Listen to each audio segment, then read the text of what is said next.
The call came at 11:43 on a Tuesday night. 3 words through a phone pressed so hard against a jaw that the knuckle went white. Wu is down. Kang Jin was out of the car before his driver cut the engine. 12 men moved through the hospital entrance behind him like something the building had not been built to contain. An orderly pressed himself to the wall. A nurse at the front desk stood up, looked at him, and sat back down. No one asked who he was. In Seoul, no one needed to. He walked to the end of the surgical corridor and stopped. The surgical theater door was closed. He stood there without moving, hands loose at his sides, face carrying nothing at all, not grief, not fear, nothing that any man behind him could read or use. They stayed quiet and stayed back because they had learned across years that Kang Jin's stillness was not emptiness. It was weight, a pressure that moved into rooms ahead of him and settled before he arrived. Behind that door, his brother was either still breathing or already gone. Jin had not let himself decide which. Then the door opened. She came through it first.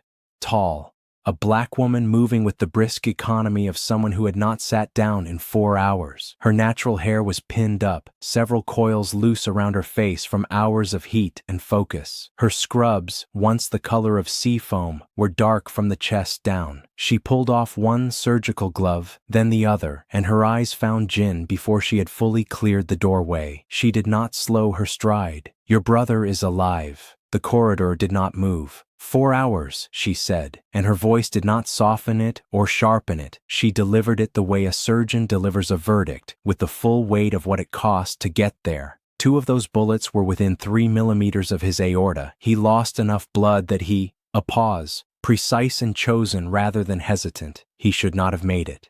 She let that sit for exactly 1 breath. But he did. Jin looked at her the way he looked at everything. A full inventory completed in under 2 seconds, result returned to no one. "Who are you?" he said. It was not a question. It was what his mind defaulted to when it encountered something it could not immediately classify. She held his gaze with a steadiness that was not performance and was not defiance. It was something quieter than both. The steadiness of a person who has spent years in rooms where panic costs lives and has trained that quality all the way down into her bones. Dr. Amara Cole, 1 beat. The person who just spent 4 hours making sure you don't have to identify him tonight. Kang Jin stood in that corridor at midnight, surrounded by 12 men who feared him, looking at a woman in blood-soaked scrubs who did not, and he made a decision. He decided she needed to be protected. He had absolutely no idea what Amara Cole had crossed an ocean to find. Jin did not ask Amara if she wanted protection. He told her she had it. The next morning, when she walked out of the hospital into the gray Seoul drizzle and found 2 men in dark suits standing beside her car, she stopped. She recognized them. They had been among the 12 from the night before. She looked at them, then looked past them at the black vehicle idling directly behind her own with 2 more men visible inside, and she took out her phone. She called the number Kang Jin had handed her before he left the hospital. She had not intended to use it. She had told herself she wouldn't. He answered on the second ring. "There are 4 of your men standing in the hospital parking lot," she said. 6. 2 are on foot around the east corner. She said nothing for a beat. "Dr. Cole." His voice was not unkind. It was something more careful than unkind and harder to argue with. "The men who shot my brother do not yet know who operated on him. When they find out, and they will find out, they will want to understand what he told you in recovery. He was unconscious in recovery. They won't know that." The rain picked up. She stood in it without moving toward her car. "This is not negotiable," he said, and there was no apology in it, and no cruelty either, just the flat certainty of a man who had made his assessment and arrived at a conclusion. "Not until I understand who did this, and why." She ended the call. She walked to her car. The 2 men at the east corner materialized from the stairwell direction and fell into position without a word.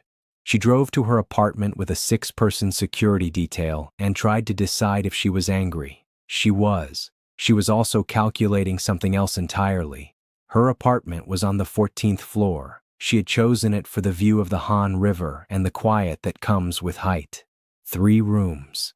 She had been told by colleagues who had lived in Seoul longer that this neighborhood was one of the few places in the city where the noise of the river carried up to you at night rather than the noise of the city carrying down. She had not verified this because she did not sleep near windows anymore. She slept facing the wall. There is a neighborhood in this city called Mapo, and if you are watching this from somewhere in Seoul tonight or anywhere in Korea, I want you to drop your location in the comments right now, because I promise you this story is going to hit completely differently if you know these streets. On the 3rd shelf of her bookcase, behind a Korean medical licensing manual, was a brown envelope. She had not opened it in 9 days. She did not need to. She had read its contents until she could recite them in the dark. Clinic registration documents, transaction records, a staff manifest, a notation on a patient intake form that read, in clean Korean bureaucratic script, unable to provide emergency service at this time, please proceed to the nearest public facility. The patient had presented with chest pain and dizziness. Zara Cole, female, 24 years old. She had not proceeded anywhere. She had sat down in the waiting room chair because she was too unsteady to stand, and she had not gotten back up. Amara stood at her kitchen counter and boiled water she did not drink, and thought about how far she had come and how far she still had to go. And then she thought about Kang Jin's eyes in that corridor. She pushed the thought away with the same efficiency she used on everything that did not serve the work. At the hospital, Jin sat with his brother. Kang Woo was still unconscious, but the numbers on the monitor above him had stopped arguing and settled into something steady. Jin sat in the chair beside the bed without his jacket, sleeves still buttoned, and looked at his brother's face.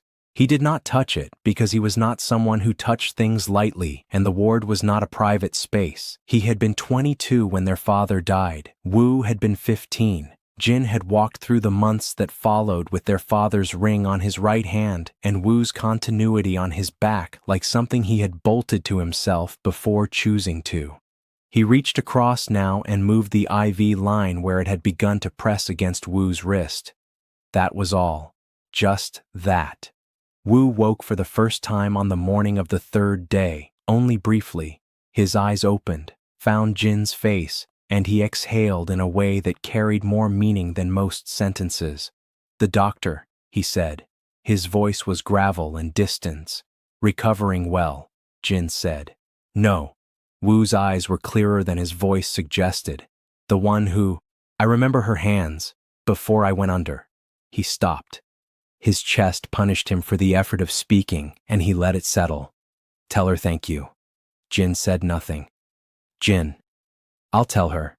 Woo looked at him with the particular look that younger siblings reserve for when an older sibling is performing composure unconvincingly. Then he closed his eyes and let his body finish what it needed to finish. Jin sat there until the monitor settled. Then he stood, put his jacket back on, and buttoned his cuffs. He needed to return to the hospital tomorrow. There were things to follow up on. Amara saw him the following afternoon. He came to the ward at 2 p.m. with a single man trailing at distance and sat outside the room until she had finished rounds. She noticed him through the narrow window panel in a patient door. She said nothing. She finished rounds. She emerged 40 minutes later. "Mr. Kang, how is he?" "Progress is good. Lung function returning to baseline. The primary concern now is infection management." She held the chart against her chest. "I have attending physicians who cover this ward. You don't need to come to ask me directly." "I'm aware," he said. He made no move to leave. She studied him briefly. He was not a man who wasted presence. He was here because he had decided to be here, and that decision had nothing to do with Woo's chart.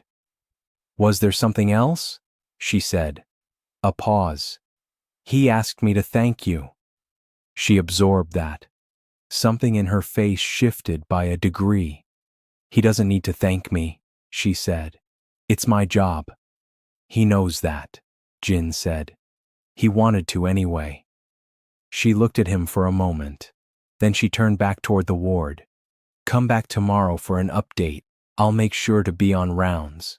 She walked without looking back, and she walked back to the ward, and her hands, moving through the next 4 patient files with practiced precision, did not shake at all, which she considered a reasonable performance under the circumstances. She was this close. 14 months of careful positioning had placed her in the same building as the one person who might access Min-ho's financial records. She was not going to compromise that by feeling something inconvenient about the way Kang Jin occupied a space. She was absolutely not. By the end of the first week, there were patterns. Jin came to the hospital every other day. He asked clinical questions with the focus of someone who had done research between visits. He did not hover. He did not crowd. He occupied exactly as much space as he had decided to occupy, and not 1 centimeter more, which Amara found simultaneously manageable and more unnerving than if he had simply been difficult. The men outside her building changed shifts at 6 a.m. and 6 p.m. She had stopped noticing them the way you stop noticing rain after long enough. She was watching other things. She was watching who else came and went from Kang Woo's room, who visited, who did not. And of all the people who had reason to check on the boss's brother during those careful first days, there was one man who had not appeared. Min-ho, Senior Operations Advisor. 26 years inside the Kang organization. The name on 3 of the 14 documents in the brown envelope behind her bookcase. He had not come to see Woo. Amara noted this without expression and waited. He came on the 8th day. Min-ho arrived at Mercy General at 10:45 on a Tuesday morning, which was the same day Jin was scheduled to visit. In this organization, Amara had learned over 8 days, nothing coincided accidentally. They ran on internal schedules no one wrote down. She was at the nurse's station when he came through the main ward doors. He entered the way senior men of quiet power always enter spaces they have decided belong to them regardless of who paid for them, without hurry, without announcement, with the particular quality of looking at everything while appearing to look at nothing. She had never seen his face in person. She had seen it in a photograph, a single photograph, taken from distance, several years old. His face had not changed much. She did not move. She did not look away. She looked at her chart, and her eyes did not change, and her jaw did not tighten, and her pen continued making notations that looked exactly like notations. He crossed the ward toward Woo's room. His eyes swept the space with the professional sweep of a man accustomed to assessing environments. They passed across the nurse's station. They passed across Amara. They moved on. He went into Woo's room. She waited 2 minutes. Then she walked in the other direction, turned into the equipment corridor, pressed her back against the cold concrete wall, and stood there until she was certain nothing she was feeling was going to show on her face. 2 years. Every calculation for 2 years had been built toward access.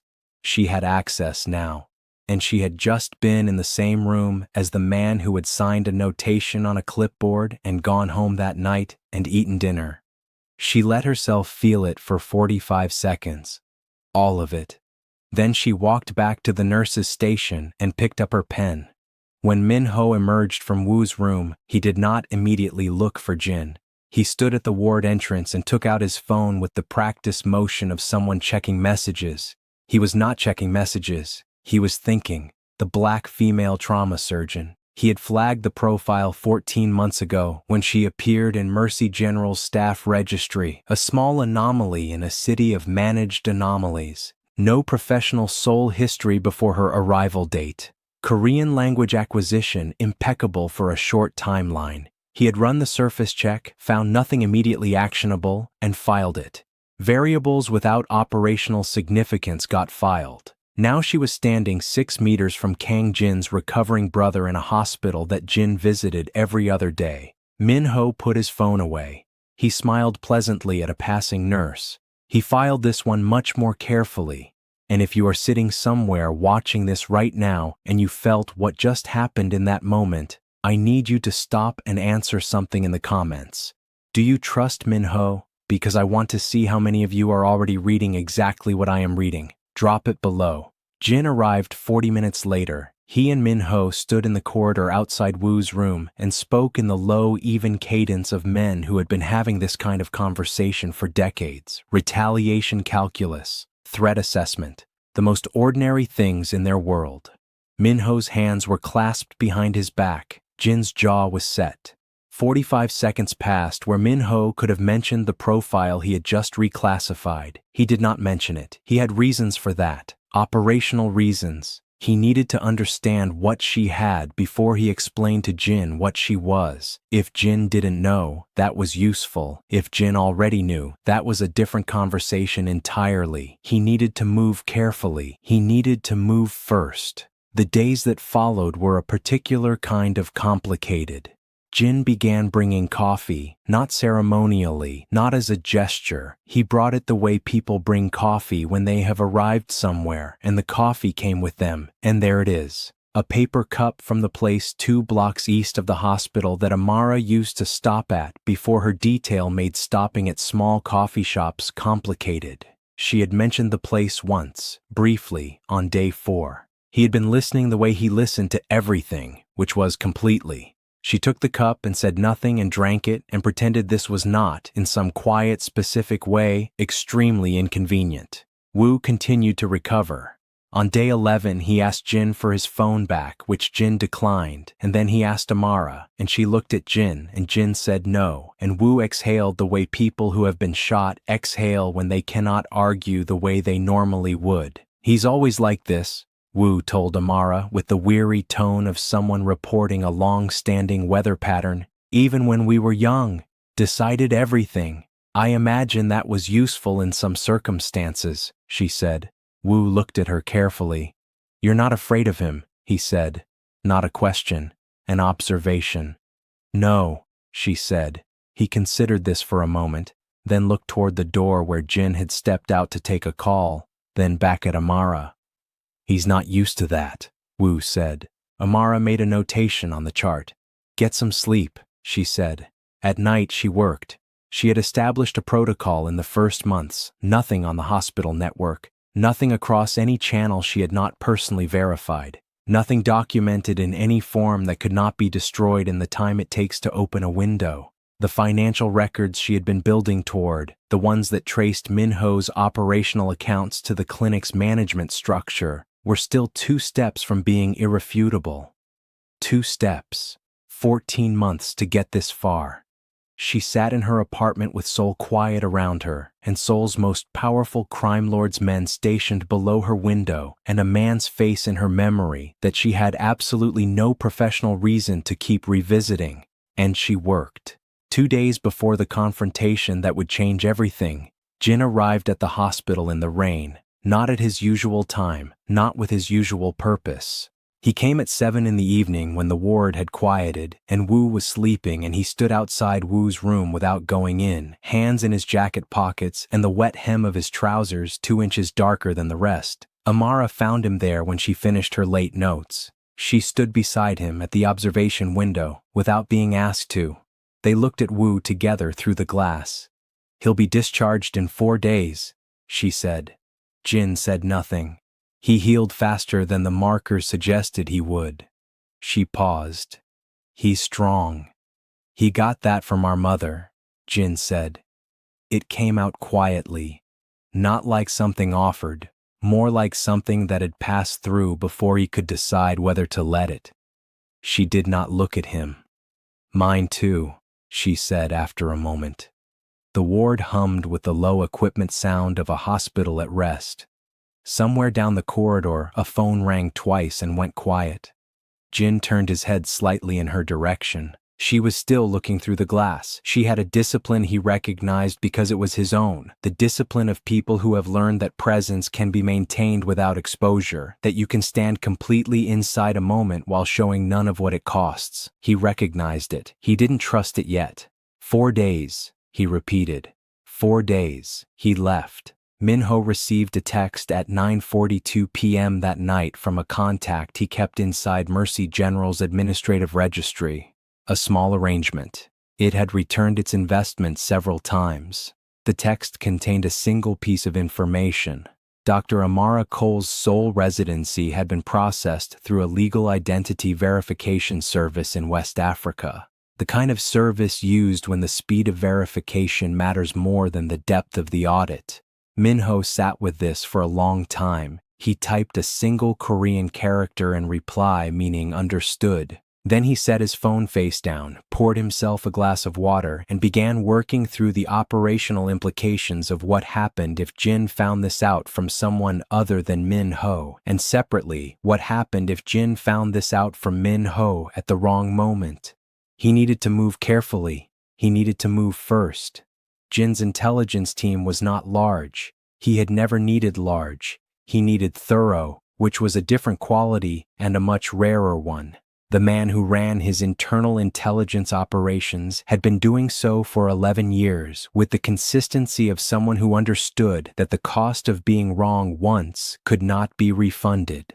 On the morning of the 13th day of Woo's hospitalization, that man laid 3 documents on Jin's desk in the penthouse above the river. The first was Amara's professional credentials, verified and impeccable, a medical degree from one of the most rigorous programs in West Africa, surgical residency in the UK. A letter of commendation from her attending that read like something written because a person was moved, not because they were professionally obligated. The second document was her Seoul residency registration, processed through a West African legal verification service. Legitimate, but expedited, the kind used when the result matters more than the depth of the audit. The third document was effectively blank. It represented 18 months of professional history before Seoul that dissolved at its starting point into a chain of legitimate documentation that ultimately resolved into 6 months that held no independent weight whatsoever. Jin looked at those 3 documents for a long time. Then he went to the hospital. He found her in the consultation room at the end of the ward corridor, writing referrals. She looked up when the door opened. He stepped inside and closed it behind him.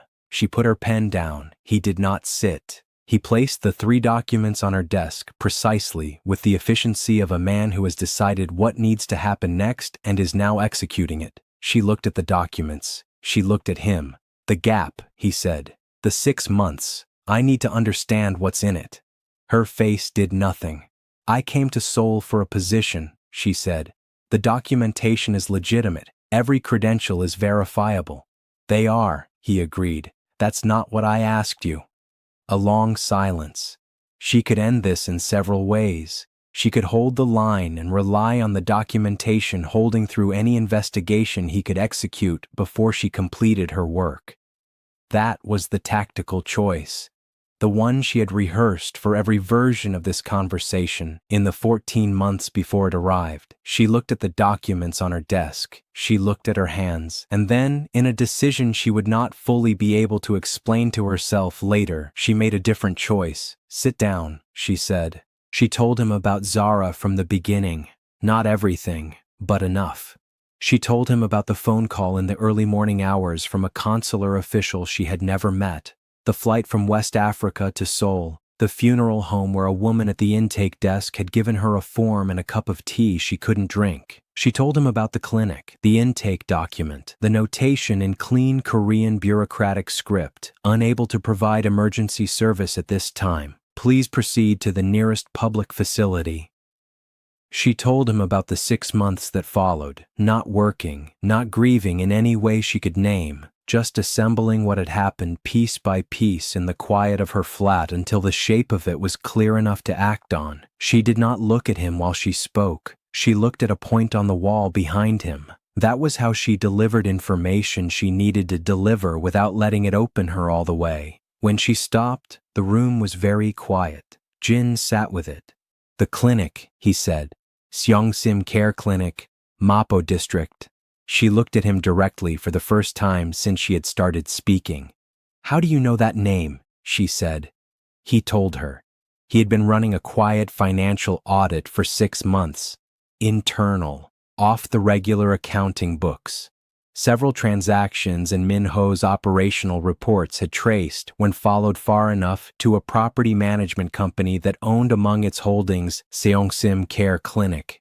The amounts were not large, but they were regular and monthly, and they had continued for 2 years before stopping abruptly 18 months ago, which was 2 months after a specific event in the organization that Jin had connected to the timing but not to the mechanism. He did not yet have a name for the ghost in the numbers. He had the numbers. She had the name. They looked at each other across the consultation desk. "You've been investigating him from inside," Amara said. "I've been following money," Jin said. "I didn't have a human outcome to attach it to." "You do now." Something moved across his face. Not the evaluation, not the controlled fury. Something that arrived and left in under 2 seconds but had been there. "Zara Cole," he said.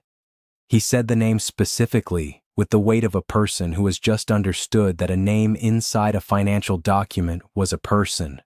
24 years old. 24, she confirmed.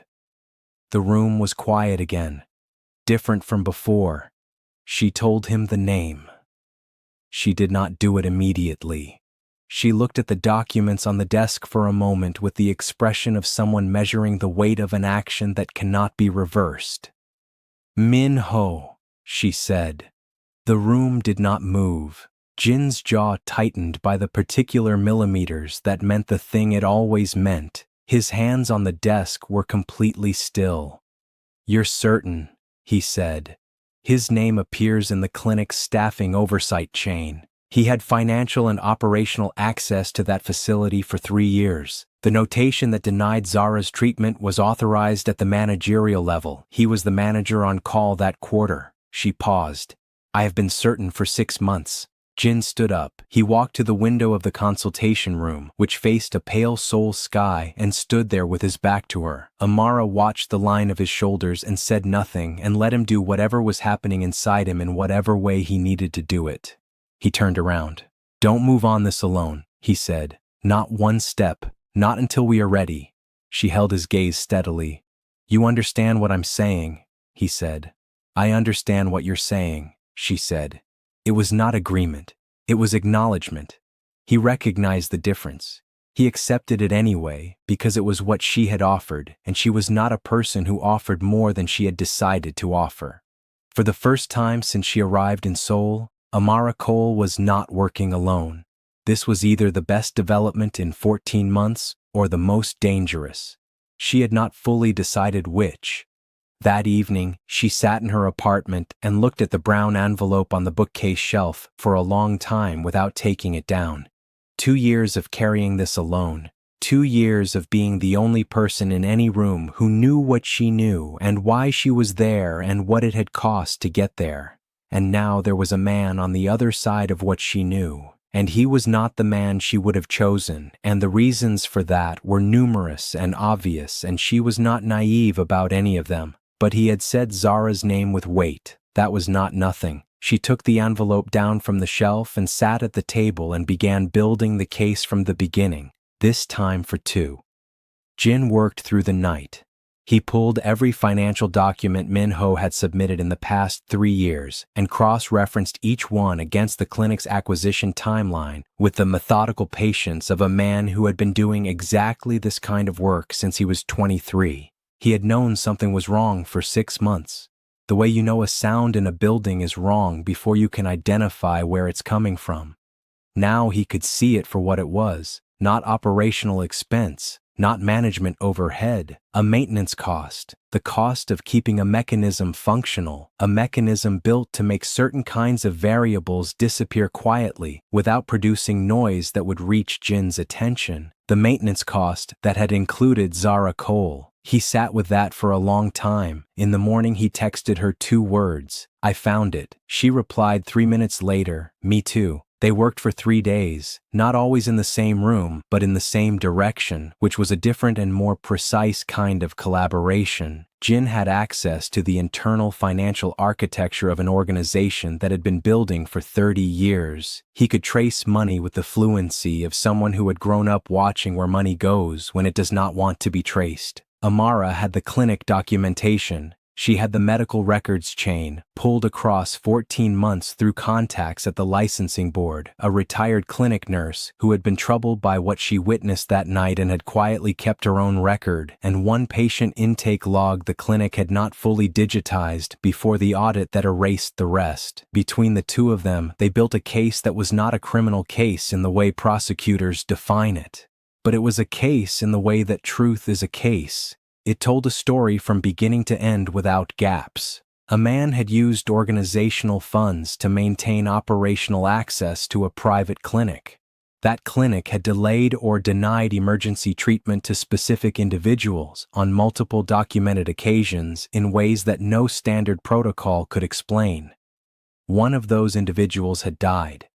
The man's name appeared in every layer of the documentation with the consistency of someone who had never expected to be read. Min-ho noticed the shift in Jin's behavior on the second day, not dramatically. A small thing. Jin declined a call he would normally take. When they met for their daily operational briefing, Jin's questions were slightly more precise than usual in one specific area: organizational expenditure from 3 years prior. It was the kind of shift that most people would not register. Min-ho was not most people. He had built his career on reading exactly this kind of signal inside exactly this kind of man. He began the second preparation, not the first, which he had already completed. The second was specifically for the scenario where Jin had found the thread and was pulling it.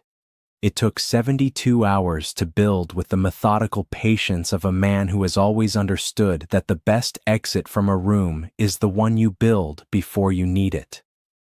On the morning of the fourth day, Jin called Min-ho to the penthouse. Min-ho arrived at 10 a.m., perfectly dressed as always. He greeted Jin with the warmth of a man who had known him since he was young and had never stopped being useful to him, which was the most honest version of who Min-ho had always been to Jin, and therefore the most effective version to present in a room where everything was about to become a reckoning. Amara was already there. Min-ho registered this with one blink. His expression did not change. "Dr. Cole," he said, with a pleasant nod. She said nothing. Jin gestured to the chair across from the desk. Min-ho sat. Jin did not sit. He remained standing, which was a choice, and Min-ho understood it as the choice it was. Jin placed a single document on the desk and turned it to face Min-ho. "Seongsim Care Clinic," Jin said. "Walk me through it." A pause of precisely the right length. Not too quick to suggest rehearsal. Not too long to suggest guilt. "A property holding," Min-ho said. "Folded into the operational fund 3 years ago. Provided ancillary medical services." "Ancillary," Jin repeated. "Discreet," Min-ho said. The word was offered with a small smile that implied both men understood the nature of organizational discretion. "There was a patient intake incident in September 2 years ago," Jin said. "A woman presented with a cardiac event. She was denied treatment." Min-ho looked at the document. "Medical protocol issues at the clinical level. Staff. She died in the waiting room." Silence. Min-ho adjusted his position by a centimeter. It was the only movement he made. "That would have been an oversight." "Her name was Zara Cole," Amara said. The room stopped. Min-ho looked at Amara. A long, careful look that contained none of the pleasantness from before. The mask was still in place, but the face behind it had clarified into something older and harder and more honest. "I see," he said. "The authorization for service denial that night traces to you," Jin said. His voice was quieter than before. That particular quiet. "I have the documentation chain. Both of us do." Min-ho sat with this for a moment, then he nodded once. What followed was 20 minutes that Amara would remember for its particular quality of wrongness. Min-ho did not deny. He did not perform remorse. He explained. He spoke with the careful articulation of a man who has rehearsed this conversation privately many times and who genuinely believes his reasoning holds. He spoke about operational necessity, about external witnesses inside the organization's proximity, about the decisions made in the lower levels of any organization that its upper levels prefer not to examine. He was not apologizing, he was contextualizing. He genuinely believed there was a framework in which what he had done was the unavoidable cost of machinery that Jin benefited from without wanting to see how it ran. He was wrong in a way that was perfectly complete and internally consistent. When he finished, he reached into his jacket and produced a document. Folded once, clean. "My resignation," he said. "Full withdrawal from all organizational positions. No conditions, no counterclaims." He set it on the desk. "I understand I am no longer useful here. That has always been the condition of my service." He stood up. Jin looked at the document. Amara looked at Jin. Something in her chest was wrong with this. An instinct that had kept her functional across 14 months of operating inside someone else's world told her this had gone too smoothly. That Min-ho had arrived too prepared, that a man with 30 years inside the kind of machine she had spent over a year trying to dismantle does not simply produce a resignation document at a confrontation he did not know was coming, unless he did know it was coming, unless he had been building toward this room for days. But Jin picked up the document, and Min-ho walked out. The elevator door closed. Amara uncrossed her arms. "Something is wrong," she said. Jin was still holding the document. He looked at her. "It was too clean," she said. 30 years. 30 years inside an organization, and he produces a resignation document at a confrontation he didn't know was coming. A pause. "He knew," Jin said. The word landed. He pulled out his phone. His intelligence contact was on speed dial. He was dialing before Amara finished her thought, and the call connected on the second ring, and he asked a single question in fast Korean. 4 seconds of silence. The answer came back.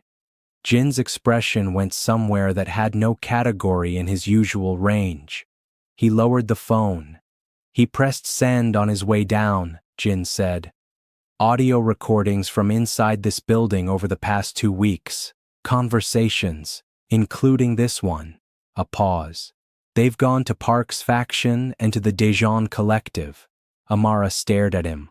"Both are being told I have been compromised by a foreign operative running an intelligence agenda against the organization's interests." The room was completely still. Amara thought about the word foreign, about who in a room of Korean men that word would land on. "There's more," Jin said. "A document implicating Wu in the original clinic acquisition. A journalist received it 40 minutes ago. Time to release in 48 hours. She pressed her hand against the back of a chair and breathed once through her nose. 48 hours. That was the window. Not enough time to pursue Min-ho through criminal channels, which would require disclosure that would detonate Jin's organization with Wu inside it. Not enough time to negotiate with the rival factions, who were now in possession of what sounded like corroborating evidence. Not enough time to suppress the journalist file through any path that wouldn't confirm the narrative Min-ho had seeded, which was that Jin was operating under the influence of a compromising external relationship. Every path Jin mapped in the hour after the phone call hit a wall. He walked Amara through each one with the focused efficiency of someone who is better at operating under pressure than at rest. She listened and asked precise questions, and they arrived at the same conclusion every time. Every available option causes real harm to someone.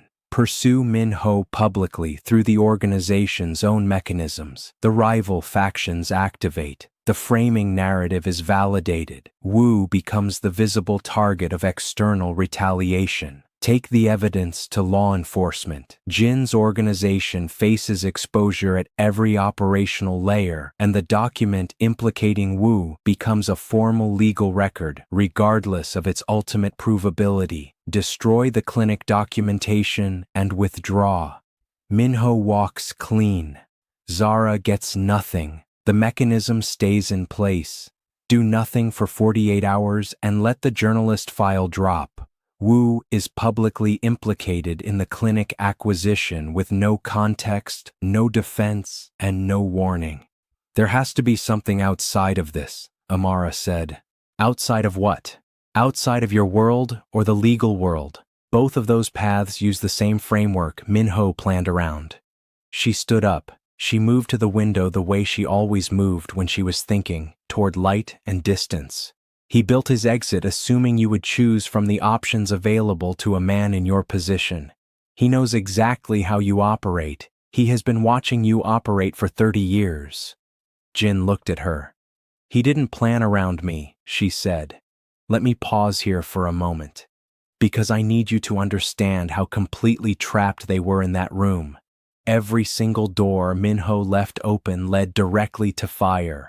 Every legitimate path had been anticipated and poisoned in advance, and the rage of that, the specific fury of watching a man who authorized the death of a 24-year-old woman walk out of a room with his jacket straight and a strategy already running, that rage should not sit quietly. If you feel it, drop it in the comments right now. Tell me what you wanted to happen in that elevator, because you are absolutely not alone. She thought about her mentor, Dr. Emmanuel Adeyemi, who ran medical ethics investigations for a Geneva-based international board with jurisdiction over private medical facilities operating under international licensing agreements in countries including South Korea. She had done her surgical residency through his program. She had not contacted him since arriving in Seoul because the contact would have been traceable, but this was no longer a situation that required silence. A medical malpractice case, not criminal, not organizational, a medical ethics board investigation into documented denial of emergency care resulting in preventable patient death. The kind of case that strips a clinic's operating license, enters a permanent public medical record, names the chain of negligence in formal official documentation, and, if the corporate structure of the clinic is traced properly through the investigation, implicates the decision-maker without requiring testimony from anyone inside Jin's organization.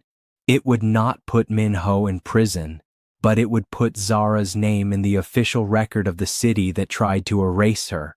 And it would destroy Minho's credibility with every professional and organizational network currently shielding him, the specific kind of destruction that a man who runs on reputation and access does not recover from. She explained it to him in 11 minutes. He interrupted twice with operational questions. She answered both. He was quiet at the end of it. Adeyemi, he said. How long since you've spoken to him? 18 months.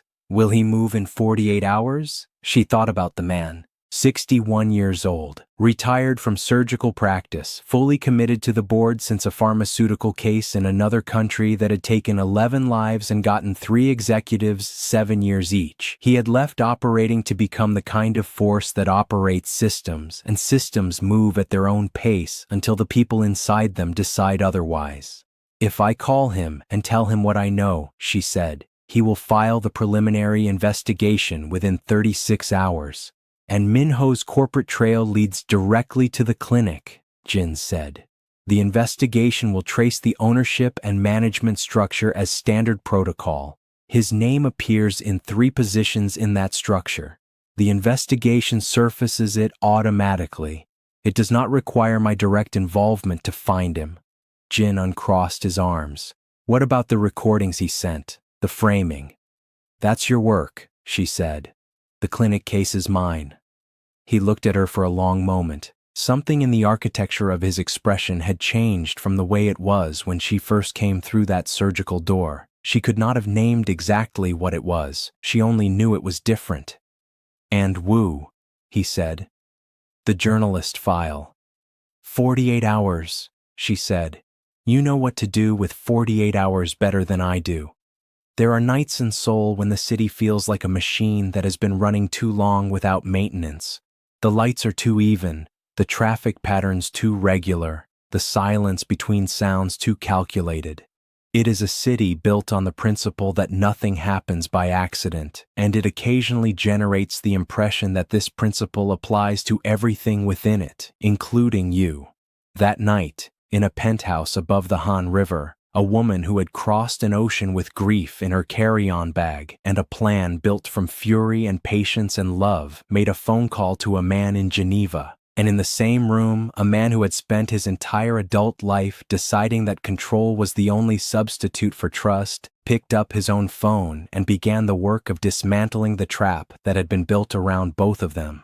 Before I tell you what happened in those 48 hours, I need to hear from you. Because right now, at this exact moment, Amara has one play, Jin has his. Both need to work at the same time, on opposite sides of the same problem, with no margin for error and nothing waiting behind it. Tell me in the comments, do you think they pull this off? And if they do, what does it cost them? Your predictions, right now, before we close this out. The board moved in 31 hours. Dr. Adeyemi had not forgotten Amara Cole. He received her call at 11 p.m. his time, and he listened without interrupting, which was his particular manner of expressing that what he was hearing mattered. When she finished, he was quiet for 4 seconds.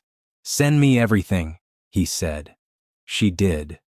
By 9 a.m. the following morning, the International Medical Ethics Board had opened a preliminary investigation into Seongsim Care Clinic's operating license, citing documented evidence of systematic emergency treatment denial resulting in preventable patient death. The clinic's certification was suspended pending investigation. Its operating license was frozen within the hour.